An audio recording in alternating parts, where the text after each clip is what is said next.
Hello hi అండి, అందరికీ నమస్కారం. ఇప్పుడు మనం కొబ్బరన్నం ఎలా చేయాలో చూద్దాం. ముందుగా బాండి తీసుకుని అందులో నెయ్యి అండ్ నూనె రెండు సమపాల్లో తీసుకొని అందులో మసాలా దినుసులు వేసి, ఉల్లిపాయలు వేసి, పచ్చిమిర్చి కూడా వేసి, అలాగే దాటిని బాగా వేయించాలండి. మసాలా దినుసులు అంటే ఏమో అనుకున్నారు, 10 యాలకులు, 10 లవంగాలు, బిర్యానీ ఆకు చాలండి.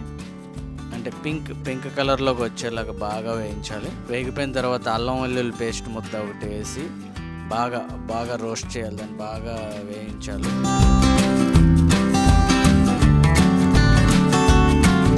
తర్వాత బాగా వేగిన తర్వాత చూడండి ఇలా వస్తుంది, పింక్ కలర్లో వచ్చినాయి కదా ఆనియన్స్. తర్వాత మనం కొబ్బరిపాలు ముందుగా తీసుకొని ఒక 4 చెక్కలు కొబ్బరిపాలు మిక్సీ పట్టించి దానికి సమపాల్లో బియ్యం, అంటే ఒక గ్లాస్ బియ్యానికి 1.5 పాలు వచ్చేలా చూసుకోవాలి. అర్థమైంది కదండి, ఒక గ్లాస్ బియ్యానికి 1.5 కప్పు పాలు. సో పాలను అందులో వేసేసాం. వేసేసిన తర్వాత ఒక 5 మినిట్స్ అండి, జస్ట్ మరుగుతుంది అనగానే దానికి తగినంత ఉప్పు, సాల్ట్ వేసుకొని వెంటనే బియ్యం వేసేయాలి. బియ్యం వేసేసి బాగా కలుపుకోవాలండి.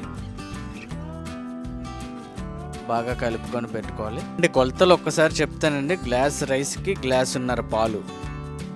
తర్వాత రైస్ ఉడికే వరకు మీడియం ఫ్లేమ్లో పెట్టుకొని ఒక పావు గంట తర్వాత చూస్తే, ఒక 15 నిమిషాల తర్వాత చూసామంటే మనకి గుమగుమలాడే మంచి కొబ్బరన్నం రెడీ. ఇది ఎక్కువ మన ఈస్ట్ వెస్ట్లో బాగా చేసుకుంటారండి. ఒకసారి మీరు కూడా ట్రై చేయండి.